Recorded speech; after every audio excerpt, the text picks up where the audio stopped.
met anyone that wants to have Alzheimer's. Is that right? No one wants to have Alzheimer's. And Alzheimer's doesn't develop quickly. In fact, some people might think it does because they suddenly start to have some lack of memory, they start to have a few things, but it actually hasn't developed quickly. It's developed over a long time. See, what we do in our 20s is revealed on our 40s. What we do in our 40s is revealed in our 60s. What we do in our 60s is revealed in our 80s. And in my last lecture, I drew our brain, and I'm going to draw it again. And we're looking at the prefrontal cortex, and I'm sure you'll remember that the prefrontal cortex has 4 functions, and these 4 functions basically go down when someone has Alzheimer's. So when someone has Alzheimer's, how's their intellect? It's not very good, is it? How are their reasoning powers? Not very good. How is their judgment? Terrible. And so as you can see, that when someone has Alzheimer's, the part of the brain that is directly affected is the prefrontal cortex. And because the intellect and reason and judgment are gone, the decisions are terrible. In fact, I have people come to me saying, I woke up in the middle of the night, my wife was gone, I went outside, I saw her walking down the main road with no clothes on. Another man said, I woke up, my wife wasn't there, she's in the next door's yard taking their clothes off the clothesline and putting them on. And strange things, their reason, their intellect and their judgment is not working. So the $1 million question is why? Because Proverbs 26 verse 2 states that the curse causeless shall not come. It's Old English. It basically means no problem, no depression, no Alzheimer's, no dementia happens without a cause. There is always a cause. And in the little book, The Ministry of Healing, I love that formula. She says in the case of sickness, the cause should be ascertained. This is on the 2nd page in the chapter, The Physician, the Educator. Cause should be ascertained. So how do you ascertain the cause? There's one way to ascertain the cause, and that is the history. The history. And we are what we are because of our history. So you have a clear look at the exposure to chemicals. So we're going to flip backwards and forwards here. So we'll look at the sustain me principles, because the sustain me principles directly affect the functioning of the brain.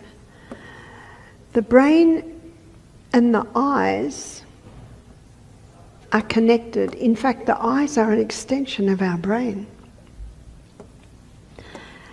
And this is where sunshine is very important to the brain. It needs sunshine. The brain needs sunshine, and it gets it through the eyes. Water. Our brain is a hydroelectric system. Sleep.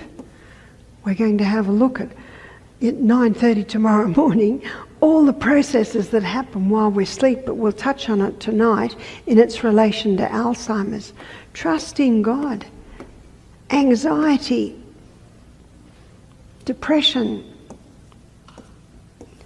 which is really a lack of trust in God, can all contribute. Abstain. There are many things that are damaging the nerve cells in the area of chemicals, environmental poisons, especially mercury, moles, all having an effect to interfere with brain function. Inhale. We looked at the importance of inhaling through our nose. Nose purifies the air, humidifies the air, warms the air. Mouth does not do that. When we breathe through our nose, we're getting more oxygen in the brain. Nutrition. Our brain needs peak nutrition because we need to supply the building materials of the brain. We need to supply the building materials of the neurotransmitters. We need to supply the fats that keep the cells supple and protect the myelin sheath, as we touched on in our last lecture. Moderation in all the good things.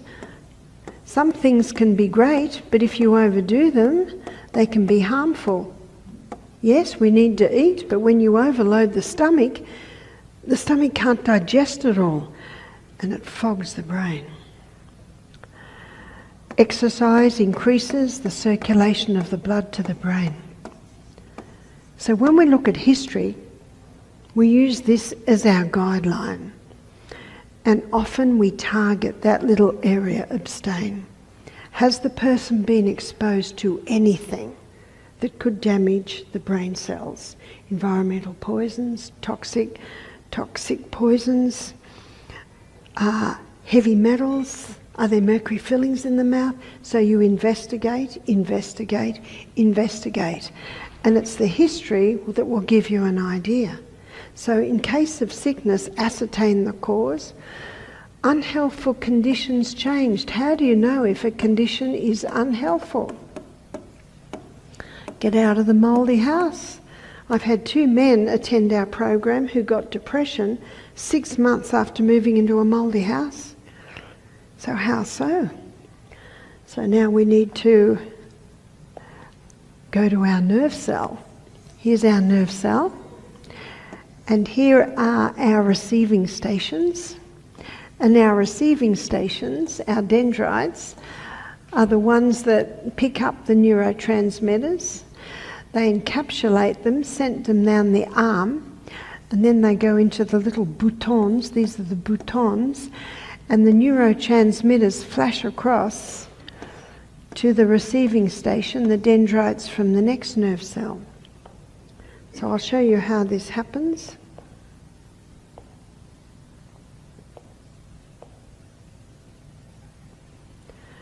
So here are the little neurotransmitters. They come in, they're encapsulated, they're sent down the arm into the little boutons, and then they're released out from the boutons to the next nerve cells. That's basically how it happens.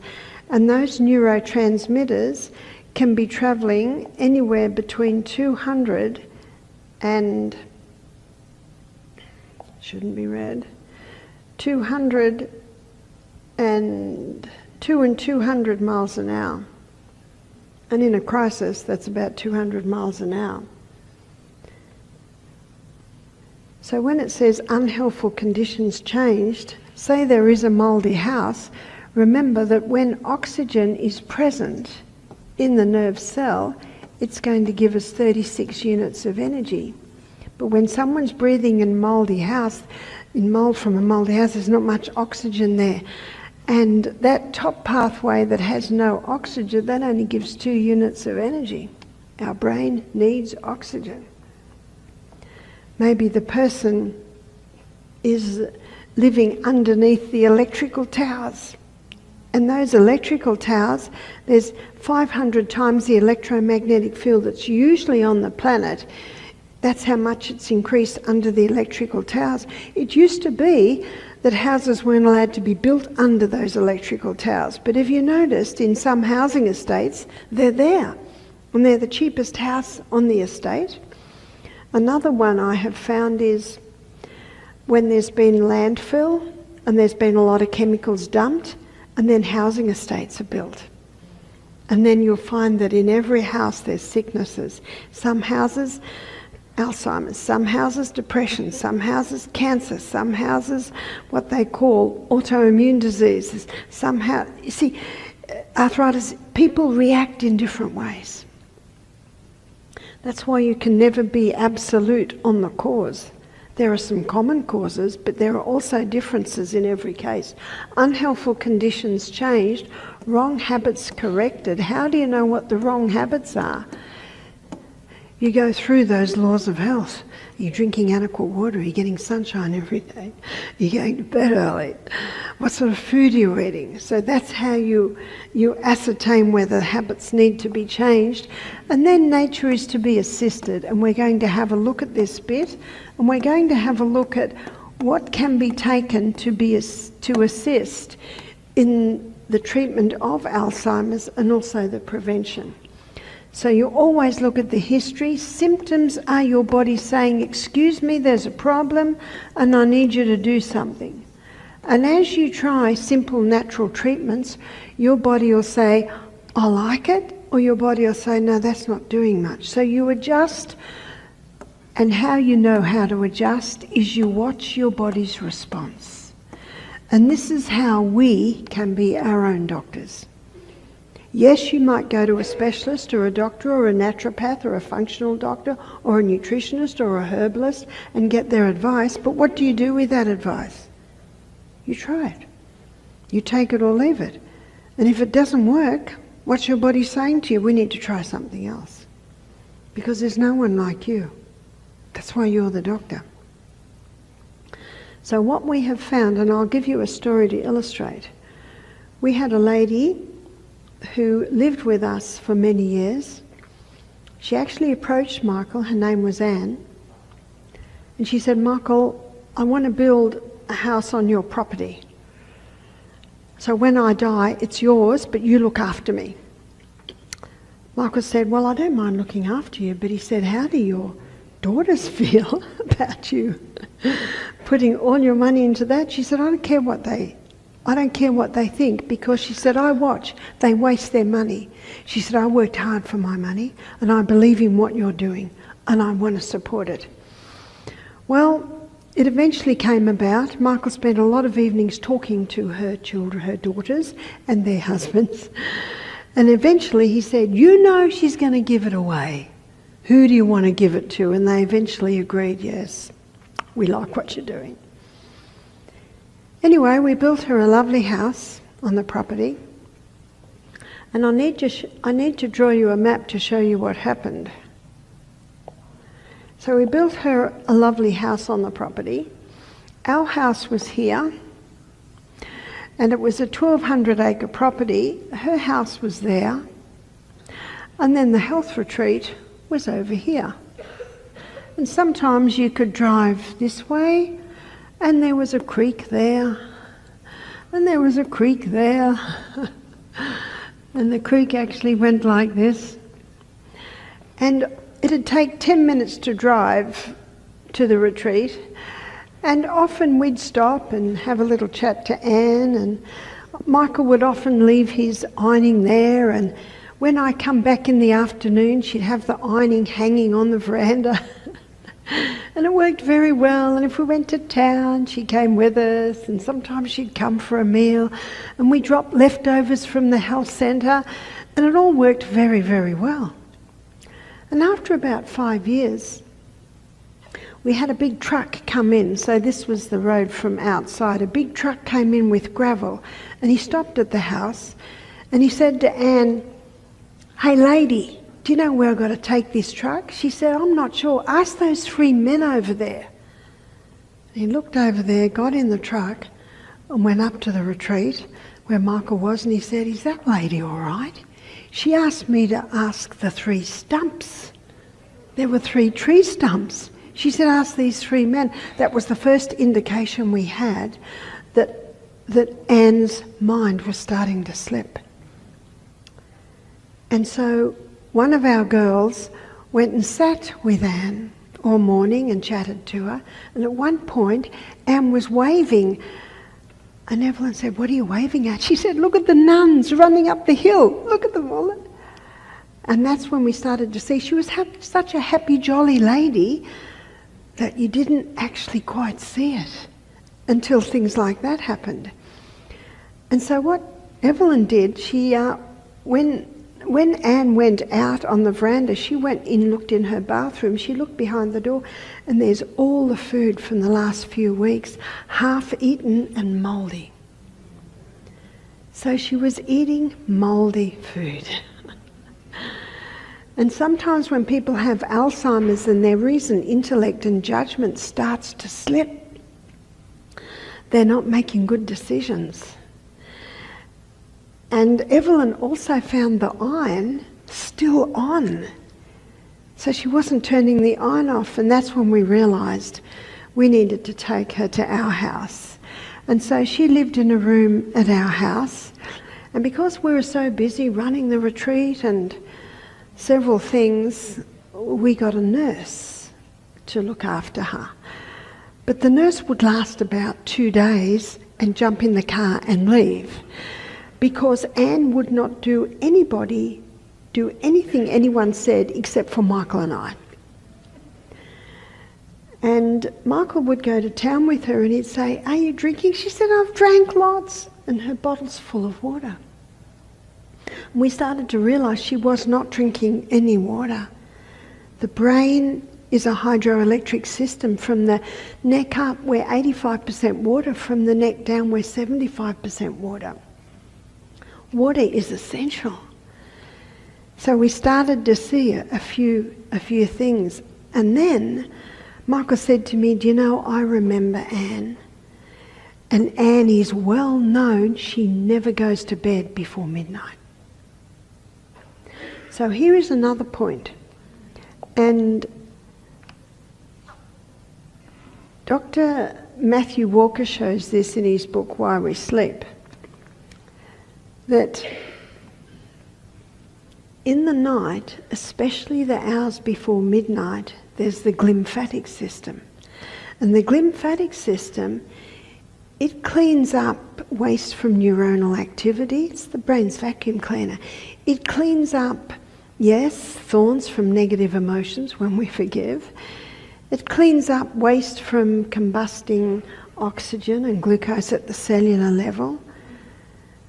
But if, and all through our lives, it's not unusual that little calcified deposits can build up a little bit here and there in the prefrontal cortex, especially if the person's on a high acid diet. What's a high acid diet? A lot of meat? Well, Anne was a vegetarian, but she ate a lot of carbohydrates. She ate a lot of wheat, a lot of sugars. And those little calcified deposits, a few of them build up, but when we go to bed early, the glymphatic system can mop up those little calcified plaques so they don't develop. And what they have found in cases of people with Alzheimer's, they do post-mortems on them and they've got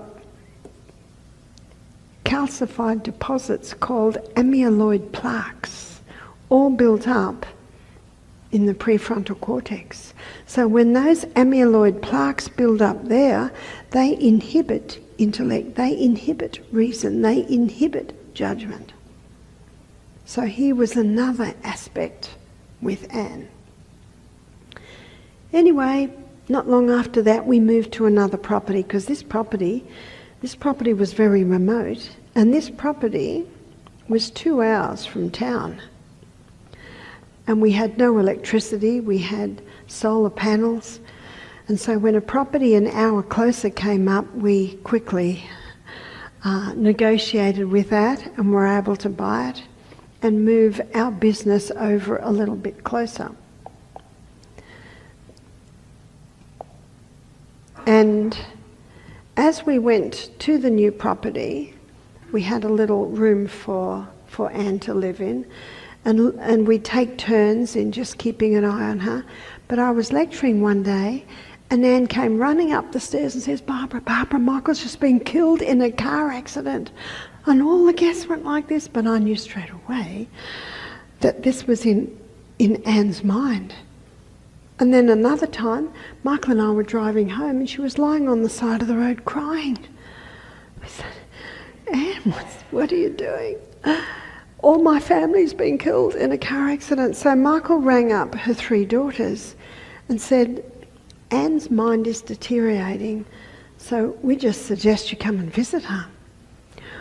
Well, one daughter came and just criticised everything we were doing, criticised that we weren't spending enough time with her, that she didn't have enough toilet paper in her bathroom, that, she didn't like the colour of the...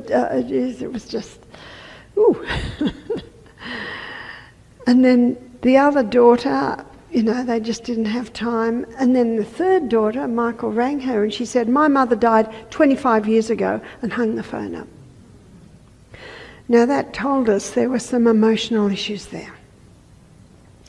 Because Anne only ever talked of the two daughters. In fact, you wouldn't even know she had this third daughter, so she'd almost cut her off in her mind. And then Michael and I were going overseas for 2 weeks. So we rang the two daughters and we said, can you take Anne for 2 weeks? No, we can't. So we had to find out what to do with her. And so we decided to put her in respite. But then we found we had to have a doctor's certificate to assess her. So we took her to the doctor, and the doctor said, how are you, Anne? She said, oh, my stomach's sore. He said, why? She said, every time I go out the front door, my sister-in-law shoots me and my stomach's full of bullets. And she would say it as if it was just a totally natural thing. And that's when we realised here was another emotional factor. She loved her brother, Roy. And her poor sister-in-law, who was a lovely lady, could never do anything right. So see, there's another emotional tension there. So we're starting to see what you call glitches in the army. We're starting to see, this is why this is your guideline. This will tell you where the problems lie. So we easily got her into a respite place, and we'd say to her, and we're just going to leave you in this accommodation, that's what we called it, just for 2 weeks. And, they do your hair and you go on bus trips. She said, can't my daughters take me? Oh, they're busy. Unfortunately, they can't. So we took her there. She went in and she said, this is an aged care facility. We said, Audrey, Anne, it's not long. It's not long. It's just until we get back. We're so sorry. We'll ring you every day. We'll ring you every day. So we left feeling terribly bad. And we rang a few hours later. How is she? Oh, she's laughing. She's found a couple of ladies she's become very good friends with. We rang every day and we found out that she was doing very well and she was quite enjoying it.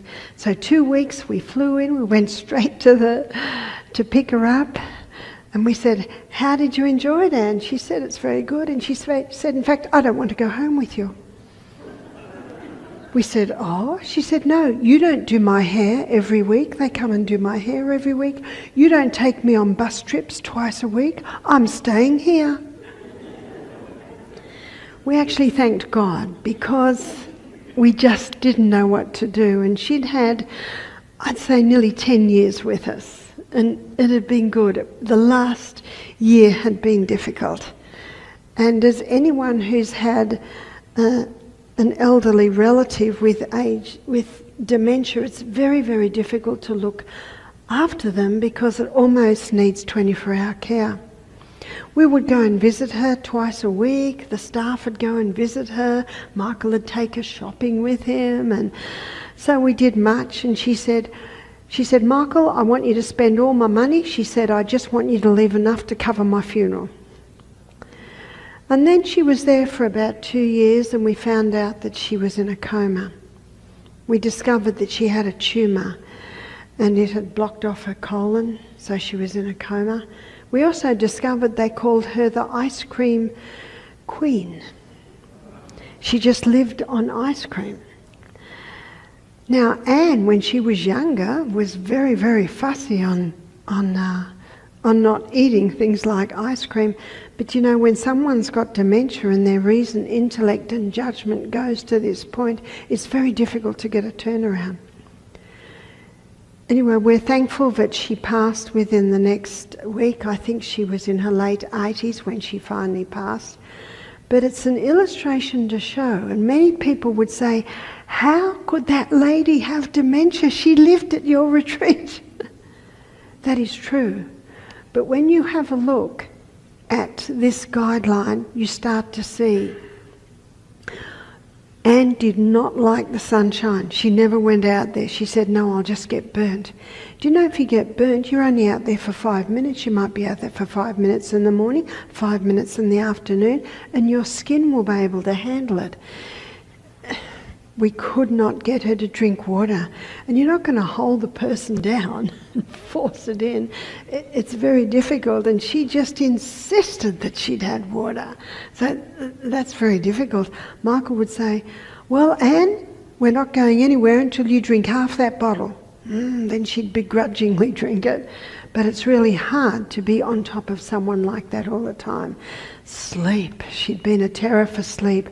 Now that we see what lack of sleep does, you see there are two very famous people that boasted that they only needed 5 hours sleep a night. One is Margaret Thatcher, the other is Ronald Reagan. And how did they spend the last 20 years of their life? With severe Alzheimer's, severe dementia. So lack of sleep is a big one. And we also find that even though someone might love God and trust God, when they get dementia, they find it very hard because it's like their mind is not in the right place. We also find when someone has dementia, they'll just eat anything, they'll just drink anything. Like Anne, in her latter years, she ate and drank things she would never have considered in her right mind. So it gets in this vicious circle. Nutrition wasn't very good at all. Exercise, that wasn't happening. And so we see why Anne suffered from dementia. And you can see also that it didn't happen overnight. And whenever we tried to talk to her about her daughter and her sister-in-law, she would not. She would not go there. And a man convinced against his will be of the same opinion still. You see, God's government is a government of freedom. He never forces. And so we, of course, cannot force. So there were some areas that it was almost impossible for us to resolve. But we look at that because we don't want to go there. And then we had a lady come and attend our program. She came with her mother. She's 45. Her mother was about 75. And her mother had dementia. And I remember going into the bedroom and the mother was just looking straight through me. You almost couldn't connect with her. She just stood there. And as we investigated, we discovered the lady wasn't drinking any water. We discovered she hadn't opened her bowels for 6 hours. So for little by little, we encouraged her to drink water. We found that she would drink some hot peppermint tea. And we encouraged her to have that little bit of salt. We gave her some herbs to get the bowels moving. Within 48 hours, her mind was clear. She was looking straight at us and she was talking to us. And on Wednesday night, when we did the poultice demonstration, she was telling us about all the things that her mother did to her when she was a little girl. Her daughter was so excited about the turnaround in her mother, she booked in for a second week. And in that second week, she spent most of her time on the phone, arranging to get her mother out of aged care, and she brought her mother back home because she didn't have to micromanage her mother anymore. Because her mother's mind became clear, her mother started to make decisions that were good for her body and her mind. And her mother lived with her for another 10 years until she finally passed. So as you can see in both those stories, there are different factors to come together in different situations. But what I think is really alarming is the amount of people who are coming down with dementia. And we come into this area here, abstain, who are on the cholesterol-lowering medication. Because the side effect of cholesterol-lowering medication, we'll just call them the cholesterol meds, the side effect is Alzheimer's and dementia. How many in aged care facilities are showing Alzheimer's and dementia who are on the cholesterol-lowering medications. And as I showed you, when we looked at the heart, cholesterol is not the cause of heart disease. The cause of heart disease is damage to the arterial walls. And because the damage is happening to the arterial walls, the liver releases cholesterol to actually patch up the holes. So to say that cholesterol causes heart disease is like saying the fire trucks are causing the fire. Now, what we should be asking, if there is cholesterol build-up, why? Why is the body doing that? Because it doesn't do it for no reason. And so to come in with cholesterol-lowering medications actually is not helping the problem, because our body needs cholesterol. And one of the reasons our body needs cholesterol is that this little fatty sheath around the nerve cell is predominantly cholesterol. You see, cholesterol plays a protective role.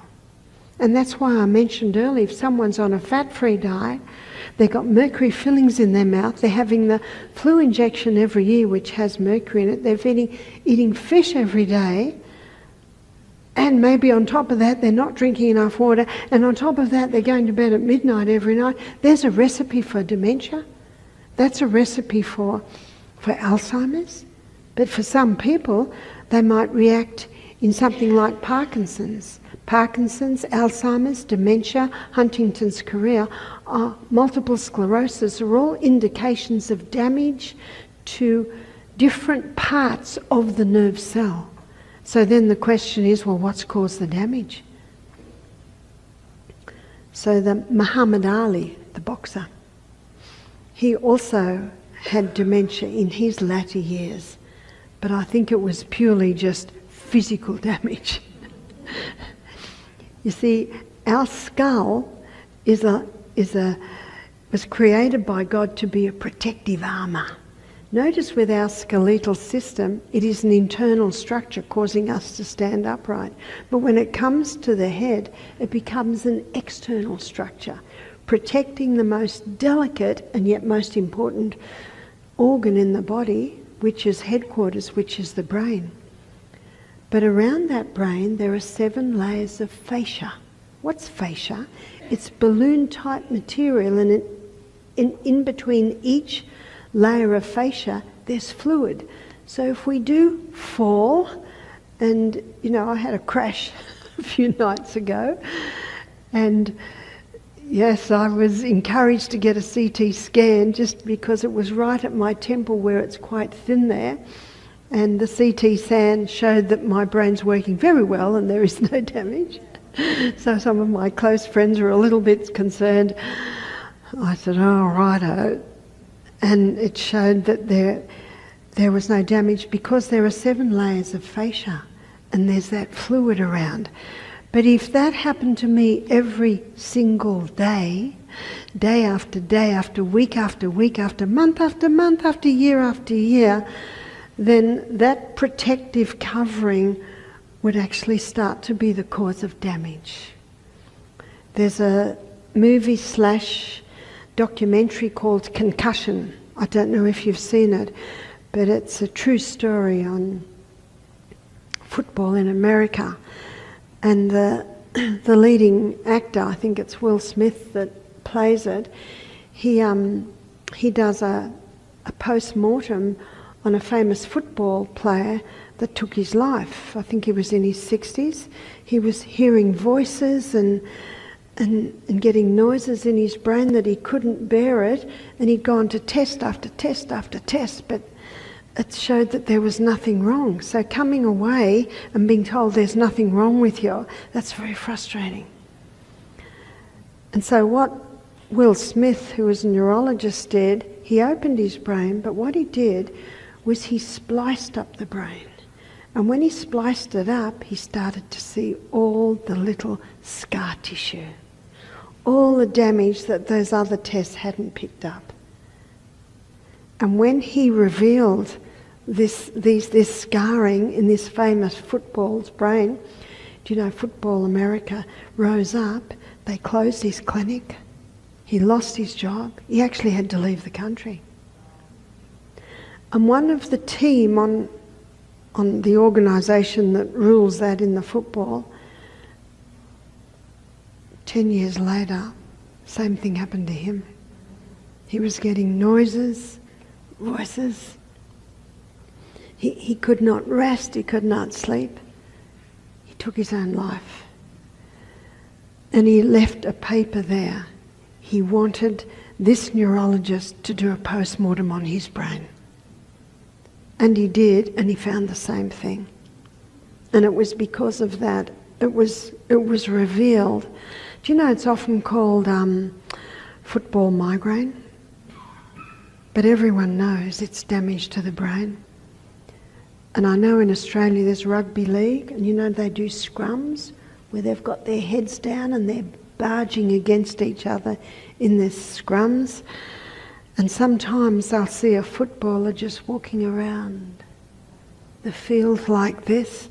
It's just been one tackle too many. I don't know, I don't watch football, but sometimes if you watch the news, you've got to look through the little shorts on the sports to get to the weather. And sometimes you'll see a tackle and you'll think, oh, how do they survive? They survive 1 and 2 and 3, but the damage, bang by bang's being done. And so that's what basically is with Muhammad Ali. It was just too much damage on the brain. And so the damage in the brain can be caused by various things. But I'm sure if Ronald Reagan and Margaret Thatcher had known what I'm going to show you tomorrow night and what I touched on tonight, that the vacuum cleaner system that is the most active in the early part of the night, made up of glial cells, one of its roles is to clean up any little amyloid plaques that might start to surface in the early parts of the night. So going to bed early protects the brain against that happening. And so to prevent Alzheimer's, we need sunshine every day. We need to keep well hydrated. And to help with hydration, we have the whole salt before every glass of water, just a tiny little crystal. To prevent Alzheimer's, we make sure we go to bed early. And I showed you in the last lecture how you can rewire your brain. One lady said, I go to bed at midnight every night, and I know that if I lay down at 9 o'clock, I'm not going to sleep. So you know what she did? She started to go to bed at 11:30. 2 weeks later, she started to go at 11. 2 weeks later, she started to go to bed at 10:30. 2 weeks later, she started to go to bed at 10. And little by little, she trained her brain back into sleep. But I'll show you in more detail tomorrow. Abstain. If you stop cholesterol-lowering medications tonight, tomorrow you will have a side effect. Your memory will return. It's one of the side effects, memory loss. There is absolutely no danger in stopping the cholesterol-lowering medications immediately. In my book, Sustain Me, I've got a chapter, it's called Love Your Heart with All Your Heart. And at the end of that chapter, I list all the books, the Great Cholesterol Con, the Great Cholesterol Lie, the Great Cholesterol Deception, Great Cholesterol Hoax, Great Cholesterol Myth. We're running out of names. I'm not a doctor, but they've all been written by doctors and specialists that are blowing the whistle on it. That's why we need to know for ourselves. That's why God gave us this brain, this prefrontal cortex, reason, intellect and judgment, so that every decision we make be made according to that, because our decisions determine our destiny. So there are some things that absolutely must stop. If you're a coffee drinker, my suggestion is start easing off it. Ease off it little by little by little.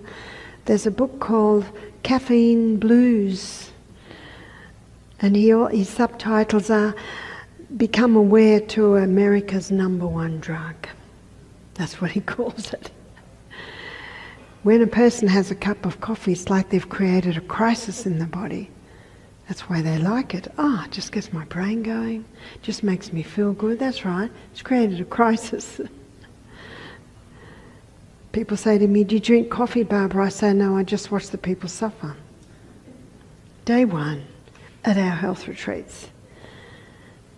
People suffer more from caffeine withdrawals than any other withdrawal. We've had people come off methamphetamines, which is ice, heroin, methadone, alcohol, cigarettes, marijuana. No one suffers like the coffee drinker. I'm talking about short term. They recover quicker. Usually by the third day they're feeling very good. But those other addictions can take a little bit longer. That's how I know that the 2 days on juicing, the sweating, the steam baths every afternoon, it's a great way to detox, to get off stimulants. So it's important to stop anything that's interfering with brain function. Wheat gets the blood sugar level up high and then a corresponding dump. Sugar and wheat both do that, the hybridized wheat. And our brain wants a steady, consistent delivery of fuel. That's when your prefrontal cortex works well. But the quick highs, producing the lows, then the highs again, no, that interferes with proper function of prefrontal cortex. Inhale through the nose so your brain cells get more oxygen. When you give the body full nutrition, it can prevent Alzheimer's. And what they're showing now is another contributing to Alzheimer's is lack of B vitamins. B vitamins are often called the brain vitamins. So where do we get our B vitamins? Our raw nuts and seeds are probably the highest source. Also some in your whole grains and legumes. So your B vitamins are your brain vitamins. That helps to protect your brain. What also helps protect the brain is fat. What's also important for the B vitamins to function is minerals. And you get your minerals in your dark green leafy vegetables and also your Celtic salt. So once again we get to the 3 essential nutrients: fibres, proteins and good fats. Moderation in all the good things. If you overeat, I can tell you right now, you'll be falling asleep all afternoon in the office. You want a sparky brain? Don't overeat. Exercise increases the circulation of the blood to the brain. And so these sustain me principles will sustain us and protect us from Alzheimer's. That's the good news. But there's one more aspect of exercise, and that is exercising the brain. Challenge it.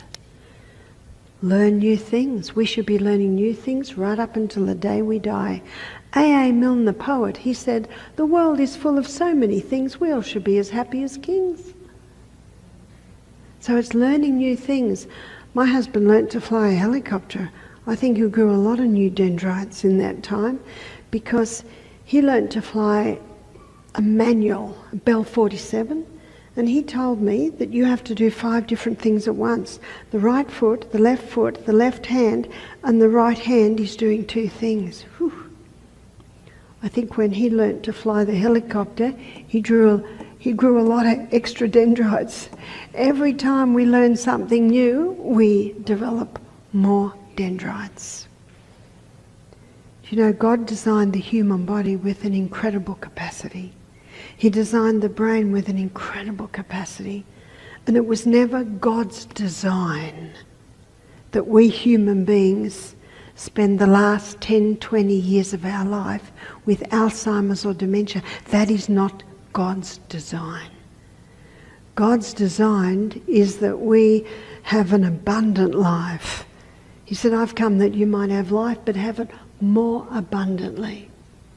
So we can do much to prevent Alzheimer's by implementing these simple lifestyle changes, making sure we do get daily sun, that we're well hydrated, that we can train ourselves back into more sleep. I did. I'll show you how I did it tomorrow morning. Trust in God. He's worthy to be trusted. He's faithful. Abstain from anything. If there are things that you're taking that you'd like to stop, ease off them.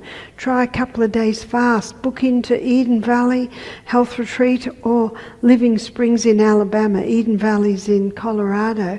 They have the 2-day juice fast. You can stay there for a week. So that's an easy way to actually come off your stimulants. Start looking at more nourishing food, eating breakfast like a king, lunch like a queen. Do all good things in moderation, and look at implementing an exercise program. And I thank God every day that it is that simple and that it is within the reach of each one of us. So I trust you've learned a few things. I trust you're encouraged and inspired to look after this incredible brain we've got, and also to start challenging it, learning new things.